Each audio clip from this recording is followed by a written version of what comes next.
Wherever you go, whatever you do, throw a little at it. Omax, Vest and Briefs. Nagercoil விசாரணை கைதி சபரிவர்மன் மரண வழக்கை CBI விசாரணைக்கு ஒப்படைக்க வேண்டும் என்று விசிக தலைவர் திருமாவளவன் வலியுறுத்தியுள்ளார். திருவாரூரில் அவர் பேசியதை மினிடாக்ஸ் பகுதியில் தற்போது பார்க்கலாம். ஆதிதிராவிடர் நலத்துறையை அந்த அமைச்சகத்தை சமூக நீதித்துறை என்று மாற்றியிருப்பது இப்போது பேசுமிடு பொருளாக மாறியிருக்கிறது.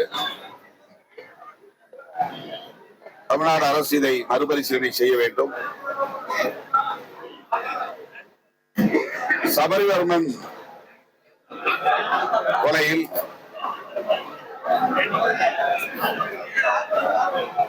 தொடர்புடையவர்கள் கைது செய்யப்பட்டிருக்கிறார்கள் என்றாலும் கூட அதனை சிபிஐ விசாரணைக்கு உட்படுத்த வேண்டும் என்கிற கோரிக்கை வலுப்பெற்றிருக்கிறது.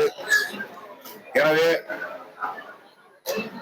சிபிஐ விசாரணைக்கு அதனை ஒப்படைக்க வேண்டும் என்று பொதுமக்களின் கோரிக்கையை ஏற்க வேண்டும் என்று விடுதலை சிறுத்தைகள் கட்சியின் சார்பில் தமிழ்நாடு அரசுக்கு வேண்டுகோள் விடுக்கிறோம். தமிழகத்துல இன்னும் 6 மாதத்துல காலை காட்சி திமுக இரண்டாம் முதலமைச்சர்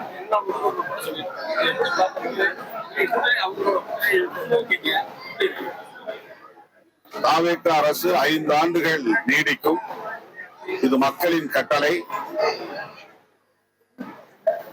அந்த ஆட்சி கவிழ்வதற்கு எந்த முகாந்திரமும் இல்லை என்று நான் பெரிதும் நம்புகிறேன். தமிழ் ஜனம் சேனலை சப்ஸ்கிரைப் பண்ணாம பார்த்துட்டு இருந்தீங்கன்னா மறக்காம சப்ஸ்கிரைப் பண்ணிடுங்க.